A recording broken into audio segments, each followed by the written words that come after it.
Good evening, everyone. Welcome to the Fantasy Six Pack DFS DraftKings main slate cash game preview. How about that for a mouthful, Joe Matz? I'm your host, Keith Flemming, joined by my good friend and companion, brother from another mother. What else have I called you? My buddy Joe the Brain Matz. Joe, how much Christmas shopping you got done? Um, Probably like half. Okay. So, because I was afraid you were going to be one of those people that I just want to punch in the face when you ask them like a week or two, before Christmas, like, how much of your shopping you got done? Oh, I'm pretty much done. It's like, what? What's going on, Jamie? Um, my second question: have you Hmm. watched Stranger Things The Volume the One? first, yeah, the first release, yeah. I am What'd I you am think? caught up. What'd you think? Um, I think the major downside, and this was inevitable at this point with where the story's at and everything. I miss having an episode or two, or even some of them you would string along some like normal shit that was going on there, where it'd be like, oh, we're working in the mall, or we're going to school, and then all these crazy things are happening on the side, kind of. And now that's gone because it's just they're in military quarantine. They're clearing out the upside down and all this crazy stuff. So I miss having that, those a little more character focused, humorous stuff. Although they still did an okay job fitting some of that in. So They've got 8 I, hours I left, still Joe. enjoy it, They got and time. So, Jamie, we won't spoil it. I'm sorry. I He's I like, I'm getting out of here if you guys don't shut yeah, the hell up. I won't spoil. I will say I love. We'll see if it pays off. I love the audacity of how they end that last episode of the opening with what they call back to. I Yeah, think it's no, one of those like, hey, we believe in ourselves. We're gonna roll the dice on this. I'm like, all right, cool, do it. Go I, out on yeah, your own way. I'm very fired up for the rest of the episodes. Uh, it's just insane to me that there's 4 episodes left and there's like 7.5 hours. So, Because I what mean, that that's like, last one is like New Year's Eve, right? It's like two yeah, hours. And they're showing it in theaters if you want to go see. And it's like, man, all right, uh, cash some checks, buddy. Um, absolutely. all right, we got week. Oh, it's so sad. 16, man. We're We're coming down getting to it. getting near the end. Uh um Jamie, they definitely look old enough for it to be the 2000s, but it is still the 80s. They do I think what was it like a 16-month chime jump or something like that, Joe? It's yeah, it's significant enough to where it's strained, obviously, because we've used to them as like literal children, and now they're all in their 20s. Or Got in the case of babies the and older stuff. people, I think Joe Keery's like in his 30s now.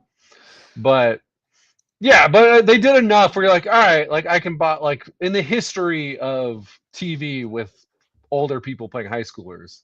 If you're saying they're like juniors now, it's like sure, fine, that's Right. Well, totally reasonable. especially Chad Michael it's an Murray's 80s playing a show, high right, schooler when Joe? he was What is 30. more 80s than having grown ass adults playing kids in high school? Like that was the 80s. Yeah, or even I think what I mean, well, how Grease old was was the Michael J. 70s, and Fox then when he man, there's did some old Michael P. people there. Keaton? Wasn't he like 30 when that No, show? I don't think he was that old, was he?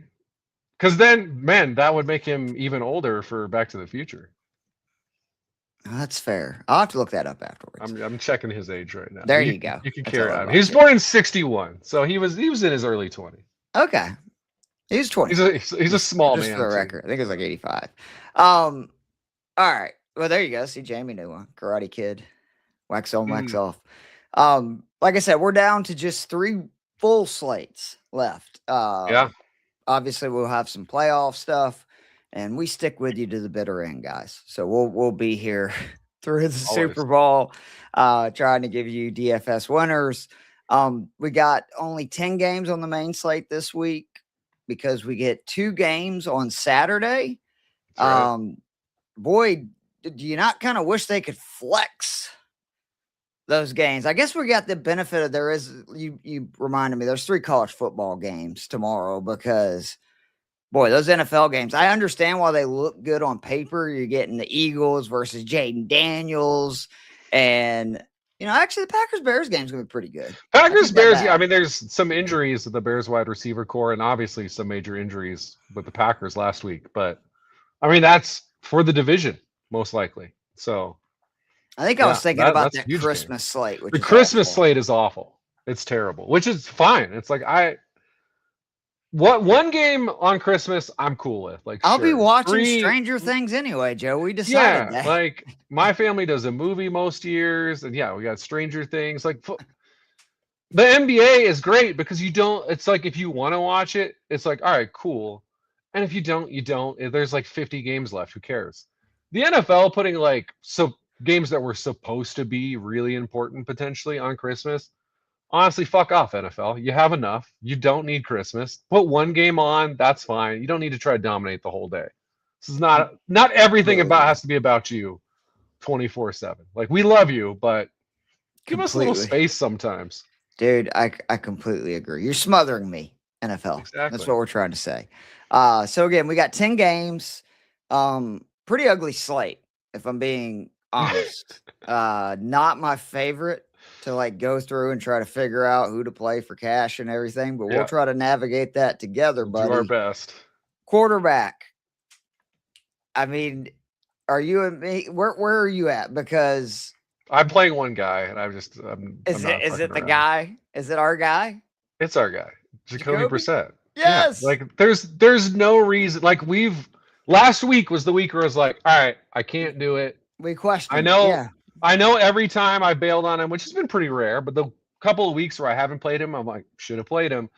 And last week it's like, it's the Texans. I can't do it. Lo and behold, our guy came through again. 20 plus points, 9 for 9 on the year. 8 of 9, he's thrown multiple scores. 4 of 9 starts, he's hit 300 yards. He's playing your Falcons, 24th in coverage grade. They've given up 240 plus yards passing in 6 of 7. 7 of 11, the last 11 games, they've given up multiple passing touchdowns. There's not really any reason to look at this game and think this is where it stops. If it was going to stop, it should have been last week. Once you clear the Texans hurdle, I will ride till the end. There's just no reason to go anywhere else. Especially, it's bad if Marvin Harrison's back because we like the Michael Wilson pairing. But as far as just playing Jacoby, great. If he has both receivers and the best tight end in football, cool. I don't want to disrespect your guy Bowers. One of the 2 best tight ends in football, but the only one on a functional team. So, put in Jacoby, especially at this price point. Like, you're going to pay for Tyler Shuck over him? Like, he costs $100 more. Why would you ever do that? It doesn't make sense. $5,300, lock in Brissett, and then build the rest of your team.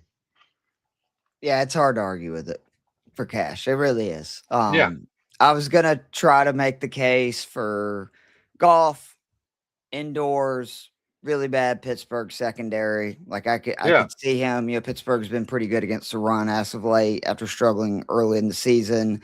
I think Bo Nix is somebody that continues to make me eat my words because likewise. The sample size keeps getting bigger. I can't trust Herbert behind that offensive line. I actually think that Cowboys-Chargers game is going to be low scoring. I was shocked that's the highest scoring over-under on the slate. The Cowboys make you just assume it has to be, but then the Chargers are the polar opposite. I mean, I think their defense is really good. Yeah, the Chargers, really exactly. Their defense is awesome, and the offense isn't because they can't block. So Justin Herbert's doing cool shit to get them enough points to win. But when you get pressured like he did 2 weeks ago, he got pressured 67% of his I think it was a record. It's it's like that's not going to go well. And this Cowboys defense is actually playing a little bit better. They still can't cover anyone, but they can get after you, and that's going to be a problem. So I don't feel super confident in this being the high scoring shootout that you would want it to be in DFS. And then the guys that, again, I would seriously strongly consider, because Rodgers, great matchup indoors. You expect the Lions to be able to score points. And then Bryce Young versus Tampa. I mean, Tampa's secondary. I don't know. That could be the shootout game.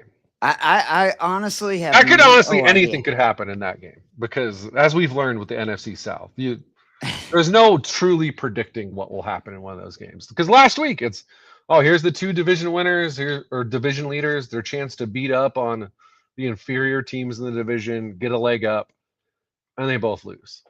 It's like, all right. And I mean, Carolina, I mean, they win games by 30-0, they lose games by 30-0. It's hard to say. But if I was going to, which I guess we have to, if you're going to make a guess on this, I would bet against the defenses the way that these teams have generally gone, especially Tampa Bay. Dude, their pass defense.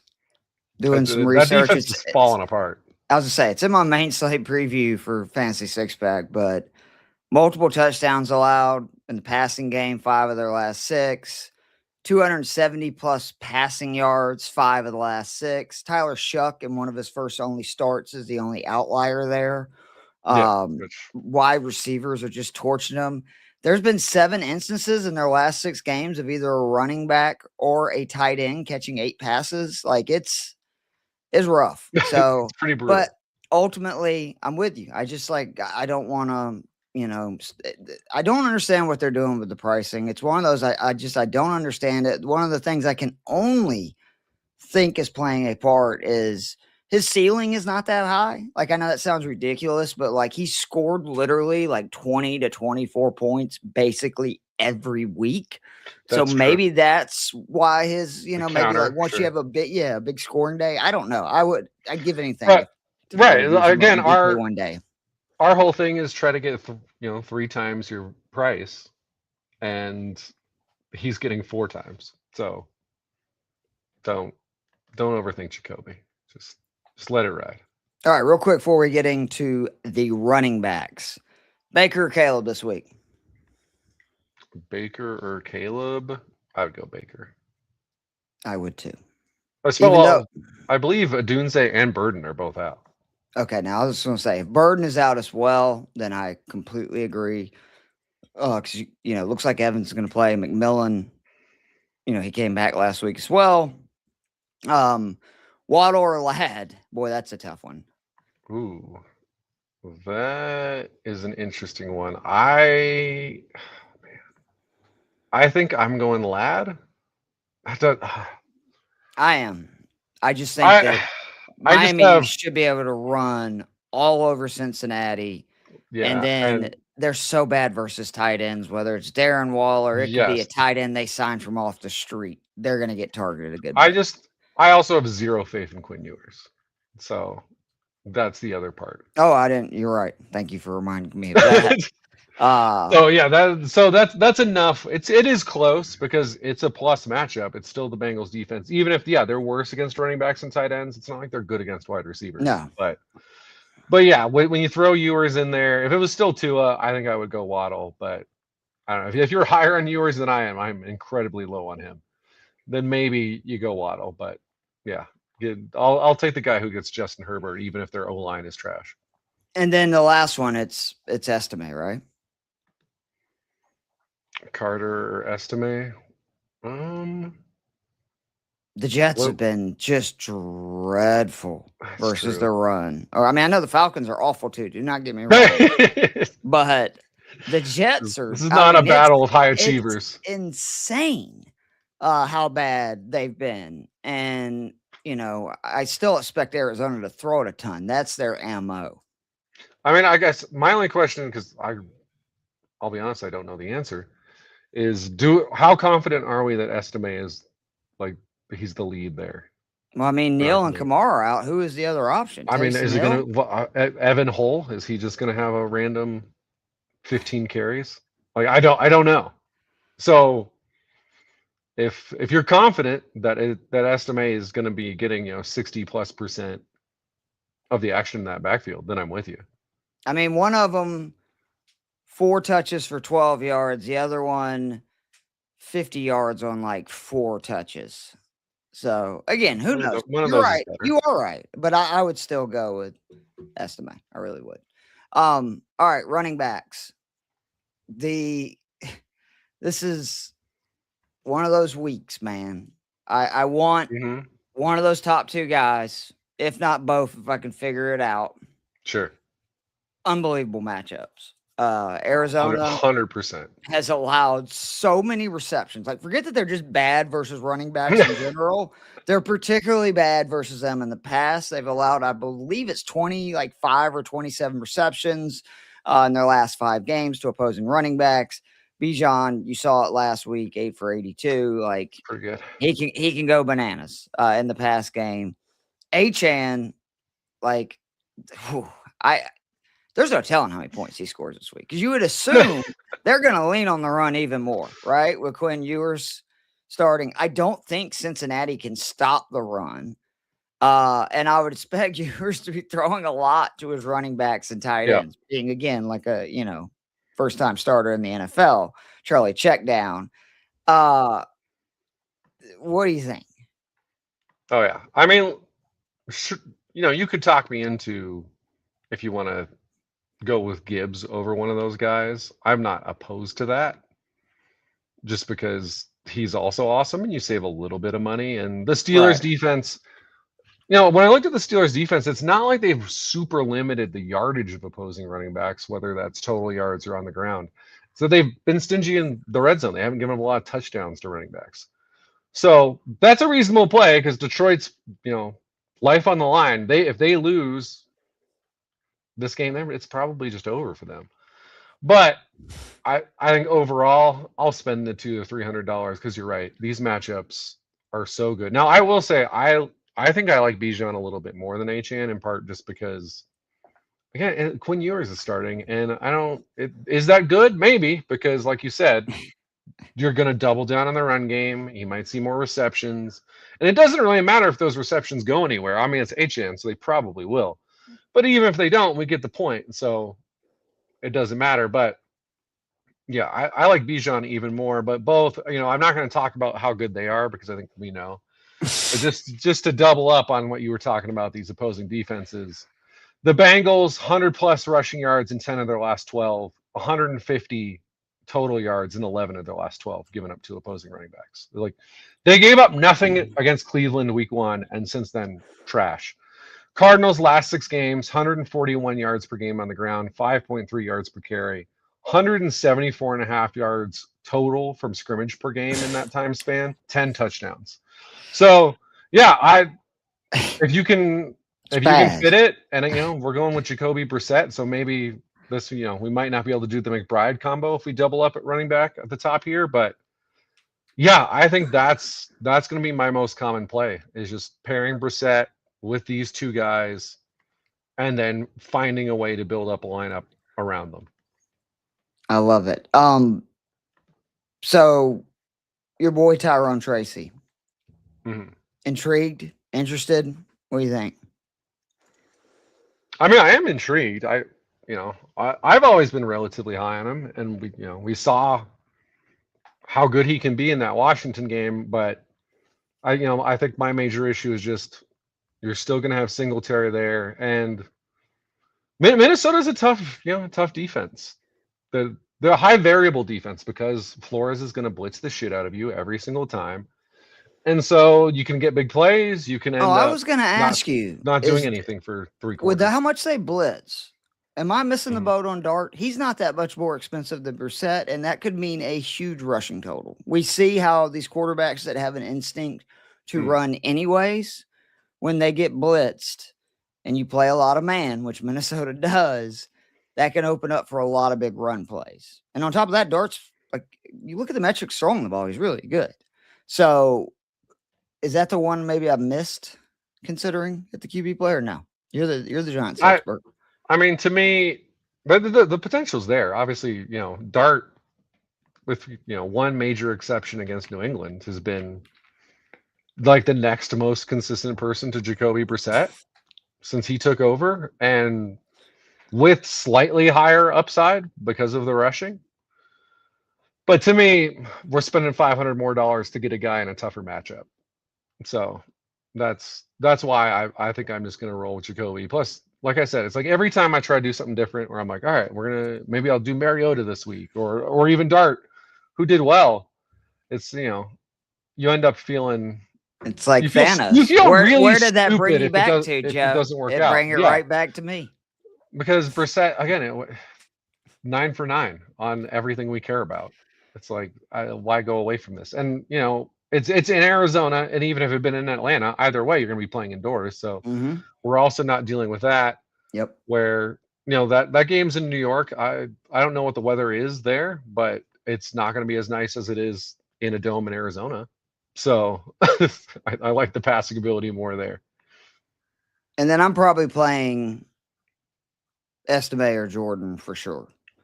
I know that there's a chance that Chubb's back, and that would muddy up the water. So I think that if Marks is cleared to play, and Chubb obviously comes back, that's going to scratch Jordan out, and then it would just be Estime. But if only one of them is cleared to play, I expect Houston to be up early. He looked very good last week. The Texans are just getting a consistent run game away from, I think, being a legit Super Bowl contender. Especially if they catch the Jags, which is not out of the realm of possibility. If they're hosting a playoff game instead of having to go on the road 3 straight times. Yeah, I mean, you have the best defense, I think, easily in the AFC, and I would say number 1 overall. So, yeah, I'm with you there. And yeah, that running back situation is very muddy. I talked to the one team I have a source on is the that's Texans, right. and I talked to him about it today, and he said he's expecting some sort of committee. It's just a question of, does that committee include Woody Marks? Because I think it sounds like he's like if this was a playoff game, Woody Marks, 100%, I think it would be a go. The issue is, and even if he plays, I think this is the issue. You're playing the Raiders. Like, how much do you need to bang up your most talented running back to beat the Las Vegas Raiders? And the answer should be not at all. So, yeah, to me, if he doesn't play, then I am intrigued, especially with Jordan, because I think with what they saw out of him last week, I would expect him, also if this game gets out of hand, which is what we expect, I think you could see a really decent amount of Jordan in that second half, and he's only going to cost you $5K. Woody Marks, if he plays, then it's just cross all 3 out. Yeah, because I'm not going to play that price for Woody Marks in this matchup when he's banged up. And then the other 2 guys, no idea. I will say, probably the guy I like in the cheap range is just going with Aaron Jones at 5,200. Because, I mean, 26 carries the last 2 weeks. Obviously, we know dangerous in the passing game. Oh, I thought you were going to say your Giants' run defense sucks. And the Giants' run defense is horrifically bad. Again, like, let me pull up. What's our yards per carry given up this year? Yeah, 5.9. 5.9, which unsurprisingly is dead last, because they're hard to be worse in than rushing yards per game. Like, it's bad. They give up a half yard more than the Bengals, so we just talked about how terrible they are.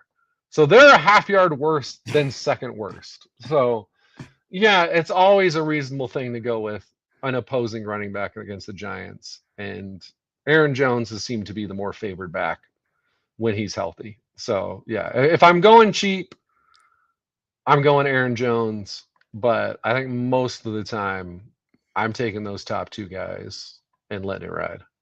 I love it. Nope, 100%. Wide receivers this week. This is where I'm a little lost. I'm like, what do I want to do with these wide receivers? Well, I have one that's a lock. Okay, tell me your lock, because I have like a mid-tier. Because again, I'm not going. Well, I mean, I'm talking about the more expensive guy. Like, okay, because it's Nico. It's Nico. That's fair.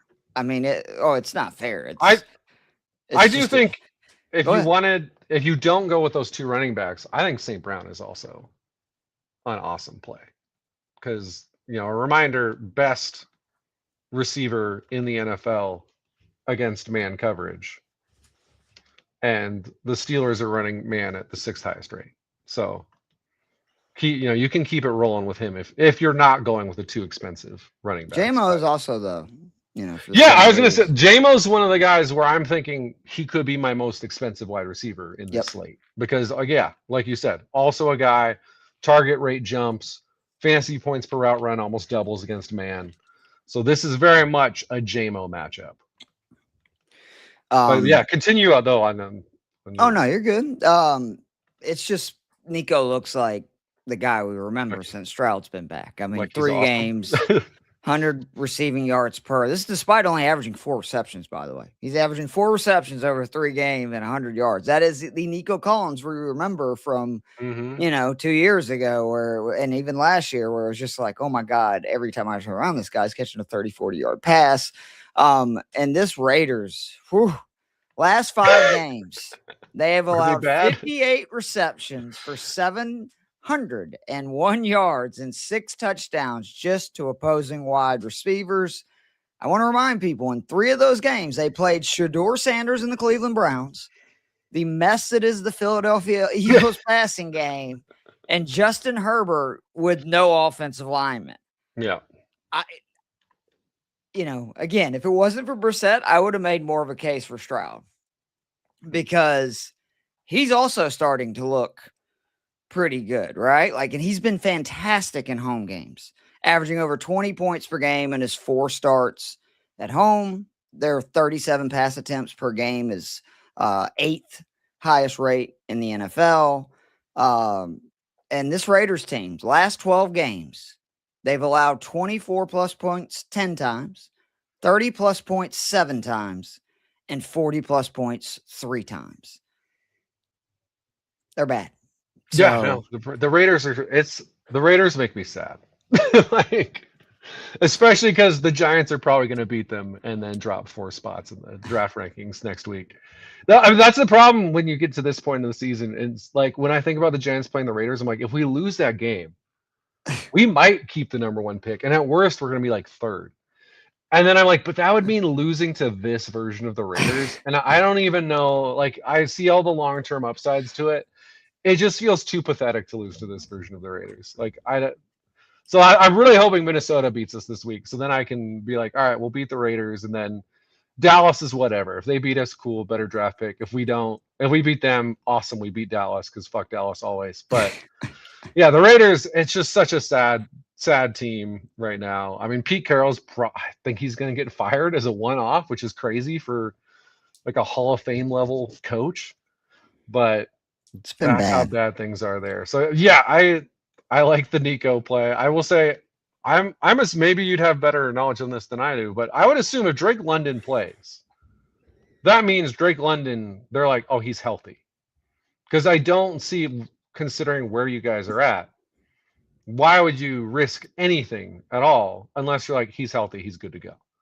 And he kills zone. Do you want me to answer? A lot of zone. Yeah, no. I guess they're playing for a lot of people's jobs who are decision makers. Bingo. Yeah, and I'm worried that this is a typical dumbass Atlanta decision where Drake London's a dog, right? He wants to play, of course. But this is where the adults in the room, Raheem Morris, Terry Fontenot, almost called him Thomas Dimitroff. Hell, I wish for Thomas Dimitroff. Yeah, I know. Dimitroff looking a lot better.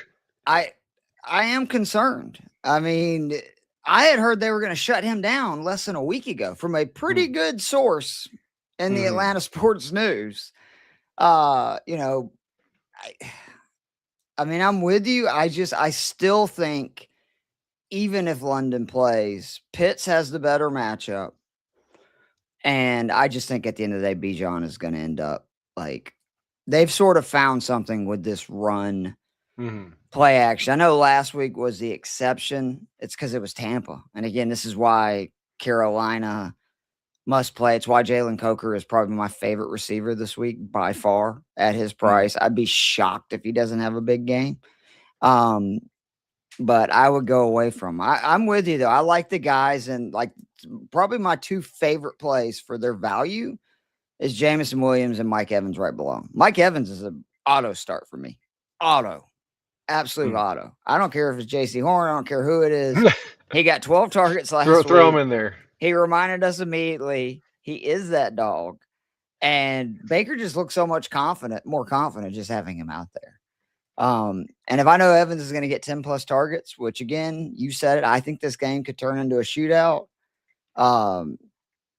I just think Mike Evans 6,300 is extremely disrespectful. I think like the 22 points he scored last week is probably his floor. Yeah, I think you're right that there's a number of guys in this price range that I'm interested in. And I will say this, that Evans has been much better against, small sample size because he's been banged up and everything. He has been better against man than zone, and Carolina is first in the league in zone and dead last in man rate. So that's really the one downside to him. But if we're right, again, if this turns out to be a shootout, which reasonable odds that it is, because Tampa Bay's defense has been bad, and if they're giving up points, then I think I trust Baker and Evans and this relatively healthy offense now, finally, to be able to also put up their own points. So, yeah, I'm with you. I think he's the best play in this range, but there's a few guys I like in here. Again, like we mentioned earlier, JMO, better against man than zone. Detroit, another team, season on the line. Olave against the Jets. I think that's a plus play. I mean, obviously, pretty much anyone against the Jets is a plus play, but he's been doing pretty well since Tyler Shook took over last week. No Vele, which is big. That's 25 targets the last 4 weeks that are gone. Yeah. And it's 21 the last 2 weeks. So it's like he's ramping up. No, I'm saying with Vele being out, that's 25 targets missing. That's an extra. The last 4 starts. I'm saying that's even more volume for Olave and Johnson. So they don't really have anybody else to throw to. Yeah. Obviously, it sounds like Marvin Harrison's going to play. But if he doesn't play, Michael Wilson at 6,900 is like an automatic, like try and fit him in your lineup because, of course. And then the one other guy, which it's risky because he has not been very productive, Justin Jefferson, down at 6K. You sneaky bastard. I mean, here the thing is, even though we haven't getting a lot of points, he has one double-digit game in the last 3 weeks, blah, blah, blah. He's 27 targets over those 3 weeks. The targets have not gone away, and he dropped one in the end zone last week. So it's not all on J.J. McCarthy, and I throw out the game started by the 7th-round rookie guy whose name I can't even remember because that doesn't matter at all. And then factor in, once again, that they're playing my New York Giants. And the New York Giants, unsurprisingly, because it seems like every stat you look up for this Giants defense, it leads to bad news if you're a Giants fan. But good news if we're playing against them in fantasy. Giants, second most yards per game to number 1 wide receivers. Only Baltimore gives up more. And then to your Mike Evans point, Carolina, 4th worst. So just for the record, Jefferson scored 7.7 points against that worst defense versus number 1 wide receivers. I'm done. I can't do it. You can't do it? Sure. I mean, he scored a combined 7.3 points against 2 of the worst secondaries in the NFL in Dallas and Washington in back-to-back games indoors.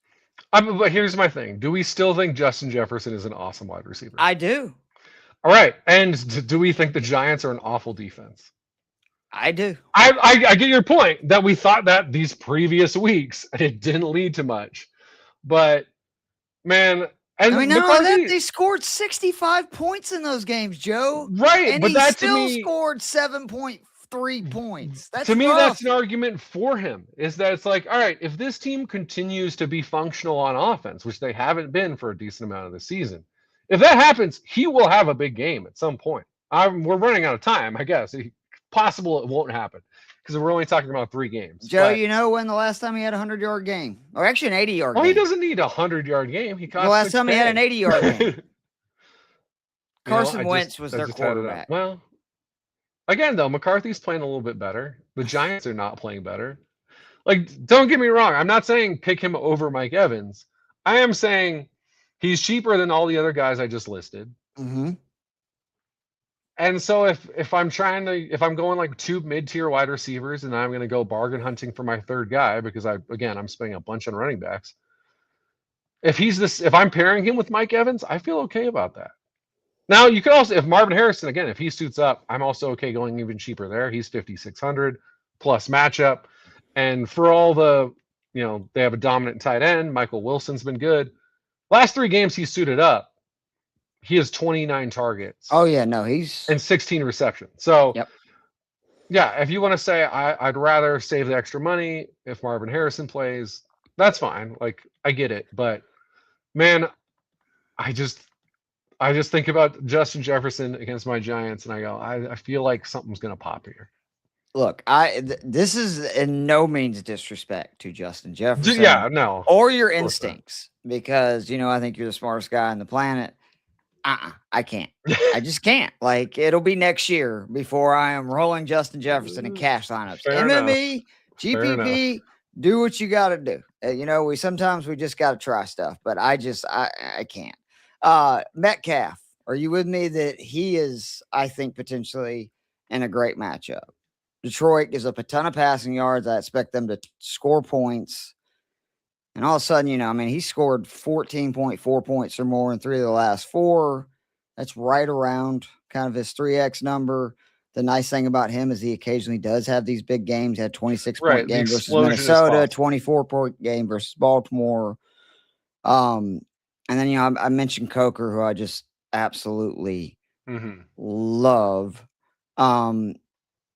Any other guys that you are considering, whether they're expensive, cheap, whatever? I definitely do like the Coker play. And then if you don't want to follow me on Justin Jefferson at all, the counter move here is going Jalen Naylor. That's what I was going to ask you. Because again, I almost said that when we were talking about him. I'd rather play Naylor. The Giants heavy man coverage team. It's tailed off a little bit as we've gone on this season. It's still 6th most man coverage rate, 6th highest. Naylor's target rate, zone versus man, jumps from 9 to 21%. So he is a complete non-factor against zone coverage. And then against man, he has better fantasy points per route run by a margin. Jefferson and Jordan Addison. He actually has, and it's not just per route run, because obviously Jefferson's running more routes. He has more yards than Justin Jefferson against man, according to PFF's tracking numbers, and only 2 fewer receptions. So, and he costs you what? I think it's $3,500. So again, if we're trying to save money and we need to go super cheap to get those running backs in, he might be the play. I love it. I really do. I think that's brilliant. No notes. Like that's the one. I will say if London is out, David Sills is also to me another guy in that range. It is very cheap, very good play. He scored a touchdown 2 of the last 4. Last week in the real, shootout, which again, Arizona, Atlanta could be that Atlanta's been in this stretch. Absolutely could be. He saw 10 targets. So, 9.5 points or more in 3 of his last 4. Obviously, again, against tougher opponents like Seattle, he scored 0. But if London's out, he's somebody to consider. Tight ends this week. I think that this is not going to surprise everyone, but I think there's basically 2 tight ends you should play if London's out. And that's Pitts or McBride and cash. Like, that's it. You're not looking at anybody else? Nah. Well, what if we're doing double tight end? You're just like, I'm going to. I mean, there's other guys that I like. I mentioned, Johnson again. The fact that, no Vele, they can only throw it to Olave so much. He's seeing consistent volume anyway. Obviously, Darren Waller being cleared versus Cincinnati. Yeah, I was going to say Waller versus Cincinnati, even as much as I don't believe in Quinn Ewers, when you factor in how horrific in 3,500 Cincinnati is. I mean, like we've talked about before, this is like by a number of metrics, this is a historically bad defense, but by what tight ends have done against them, I mean, I don't know if it's possible for there to have been a worse defense. Like this season, with 3 games to play, and even if we were going back to the 16-game schedule, it'd be with 2 games to play. Per CBS, they've given up 99 receptions for 1,276 yards and 15 touchdowns. And granted, they just had like their best, of course, naturally, because we talked it up last week. Like, play any Ravens tight end. Their best game of the year against tight ends.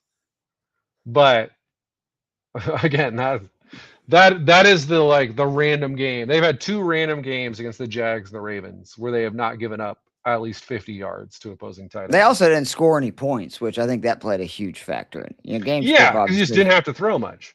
So, yeah, when I look at this and I look at his price point, even as someone who doesn't believe in Quinn Ewers at all, plus, if I don't believe in a quarterback, that doesn't overly affect how I feel about the tight end usually. And then so you do know, though, too, the other guy that you could play, right, in this situation from the same team, because we talked about how they're really bad versus they're them. awful against the second tight end, yeah. Greg Dulcich or Dulcich, however you say his name. Dulcich, 2,500. And this is a guy that, by the way, he scored 6.6 and 7.1 points the last 2 weeks. Targets in his last 6 games. So, yeah, if we fit that in, I don't think there's not going to be a better option at 2,500 because that's the minimum we can play in that flex spot. Yep.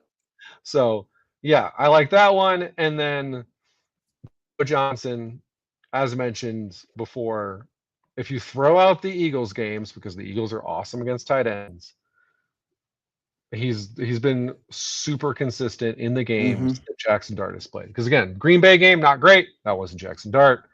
It's really the New England game is the one miss. And in that game, he had 8 targets. So Theo Johnson remains a pretty constant play for me as well. But yeah, I think, and the really interesting one is Fannin, because he's been awesome, especially since Shedeur took over those last few weeks. But Buffalo is so good against tight ends. That's what I was just going to say. I don't know if I can do it this cash. week. I can't, not at his price. Yeah, I'm not afraid to play him in general in DFS because, again, you get that kind of volume. Like he's seen 25 targets the last 2 weeks. Is that right? I believe that is correct. Let me pull it up right now. Yeah, 25. Yeah, 25 targets, 15 receptions. So pretty awesome.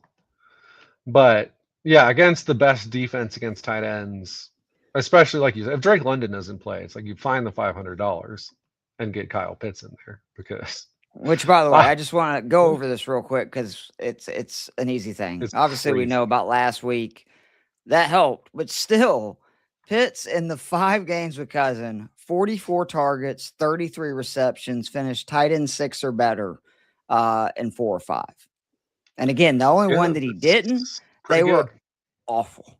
That was that Seattle game. So, defense, and then man, we actually really have done a good job of we've done it. We've had a fast pod for the first time ever. Man, Joe's gonna be so proud. The I have one. Am I crazy? I'm pretty locked in on. But I am too. Is yours 2,400? No, mine is 2,500. Okay, but I'm down with. You're going the Titans defense that's 2,400. No, I like the Bengals. Oh, you really don't like. Dude, give me Quinn Ewers. That guy sucks. Why is Zach Wilson not playing? What's going on here? I mean, I assume it's just we drafted Ewers. Been a pick, yeah. Let's fucking throw him in there and see what happens. The big news to me, really, from the broader perspective from Miami, is I assume McDonald has been assured he's coming back. Because I can't imagine you'd make this move otherwise. Because it's like, this is a super winnable game. And McDaniels. I was like, who is McDonald? Sorry, did I say McDonald? Yeah, McDaniel. Yeah, that's all right. Yeah. Obviously, I don't know where the fuck McDonald's. I was like, are we talking about Ronald here? Who are we talking about? Yeah, I was like, I didn't even have any McDonald's this week. So, but yeah, I assume McDaniels is coming back. Like, dude, if they would fire him, I would be doing freaking lap dances because I was hoped that would mean that Atlanta would get rid of Raheem Morris and bring him out. I think he's a great coach. And the fact that they have fought in this season from hell the way they have, I think not only proves he's a great X and O coach, because there's no doubt about that, but he's also a good, leader of men, motivator. No, I'm kind of for the mediocre results they've generally gotten, kind of a fan of that coaching staff. Like, I think Anthony Weaver, everything I've heard, is an awesome motivator and defensive coordinator.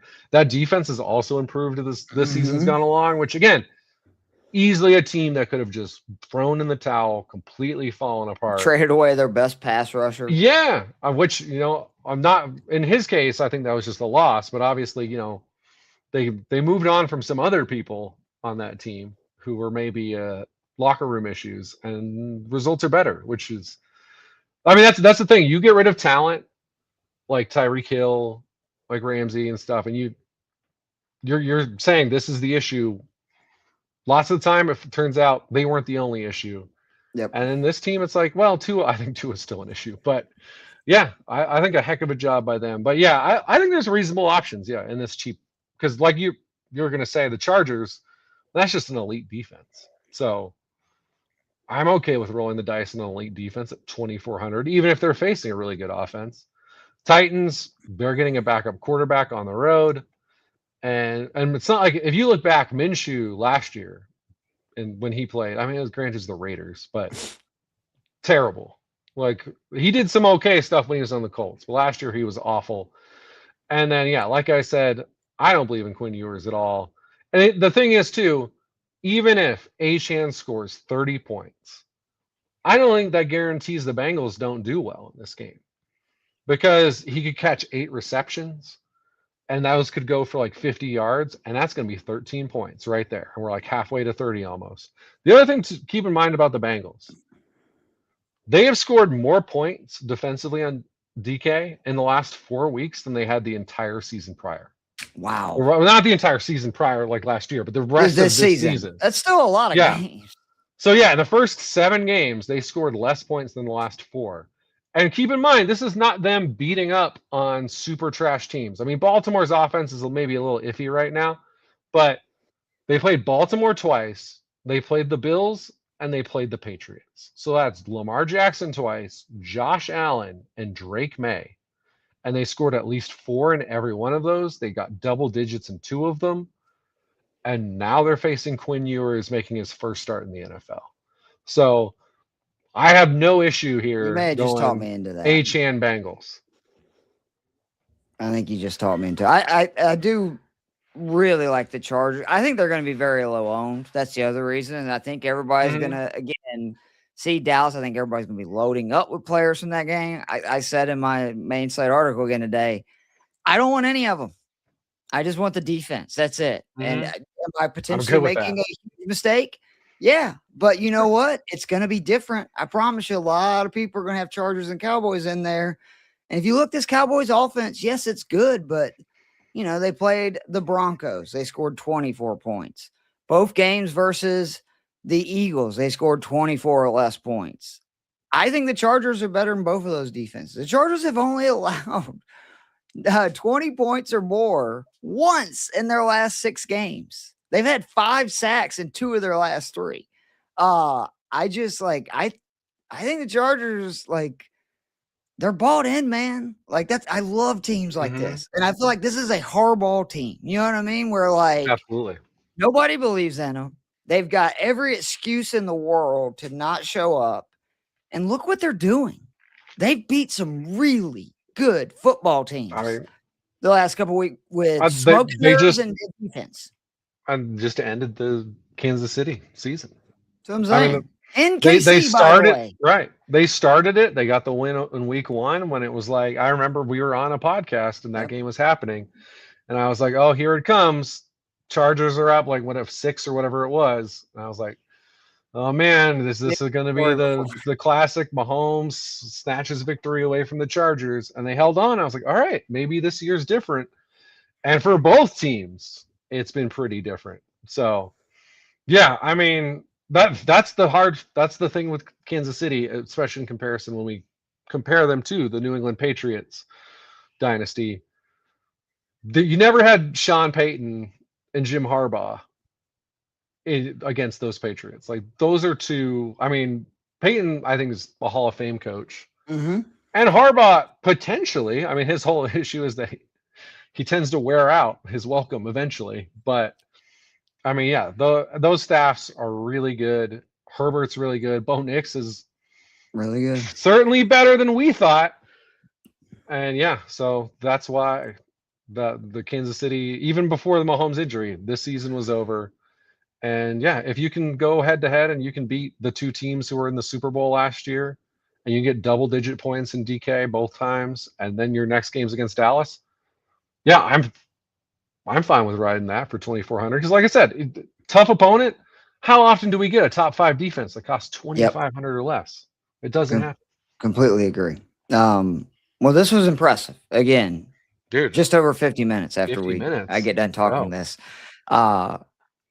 We'll be there, or I'll be there Sunday morning for the start sit show. Joe's like, dude, I'm 3 hours behind you. I'll be sleeping.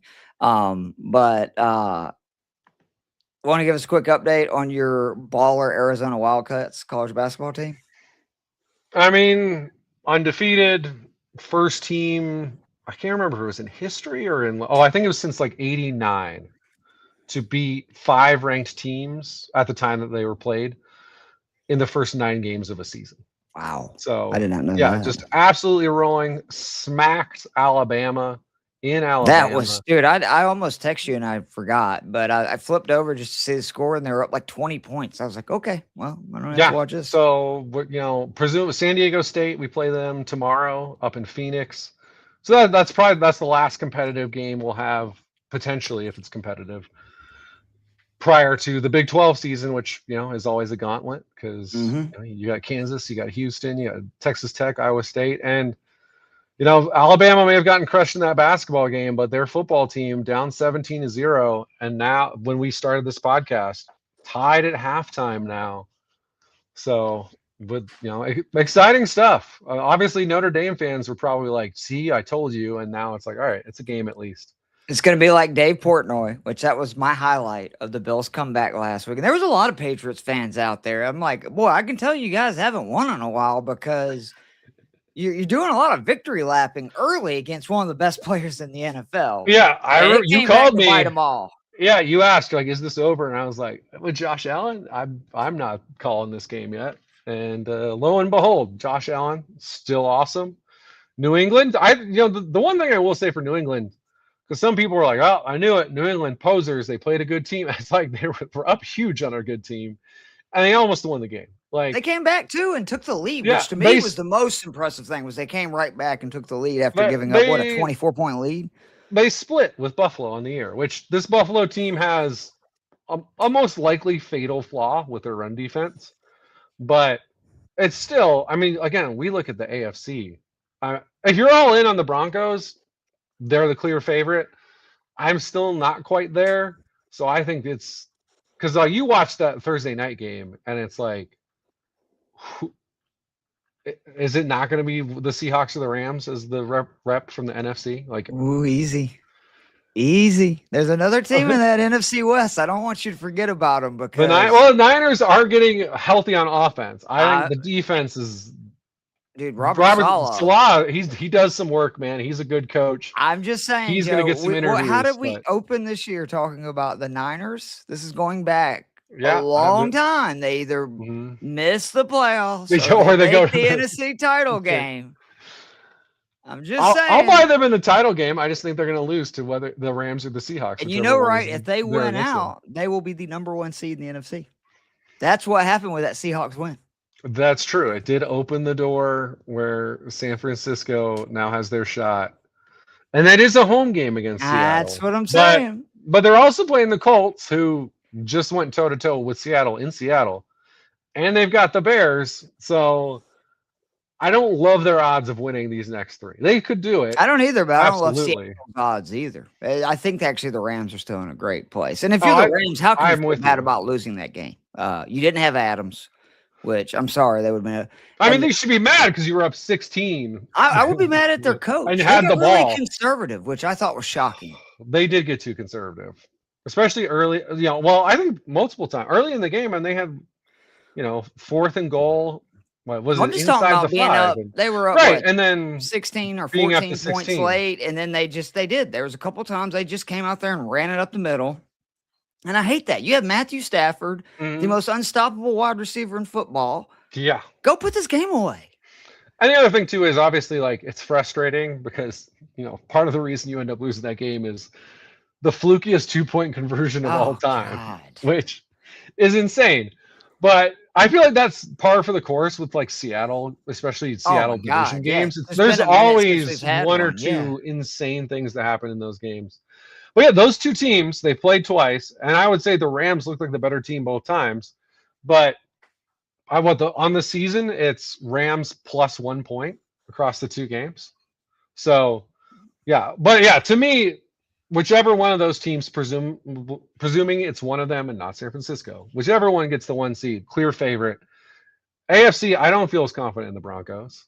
The Jags and Texans both charging forward. I mean, playing the best football they've played all season. I like the Texans. I still like the Patriots. I keep saying it. If the offense, this week doesn't matter because it's the Raiders, but if the offense keeps rounding into form, I might be right there with you. Like you said, I trust Stroud enough.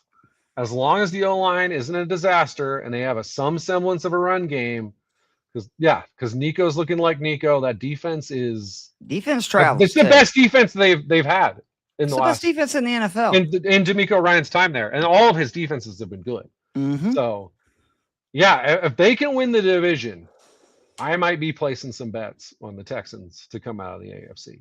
I mean, I don't know about 3 road games, but I've already done it. One home game, they were plus 850 2 weeks ago. Nice. I think they're plus 650 now. I'm just saying. I love it. All right, Joe. Well, this was fun. You know I love you. We'll see you soon, guys. Again, we'll be back next week. We'll be back through the end of the playoffs. We're not going nowhere. Well, and Merry Christmas to everybody, because we'll be back after Christmas. So touche. Merry Christmas, you filthy animals. We'll see you guys soon.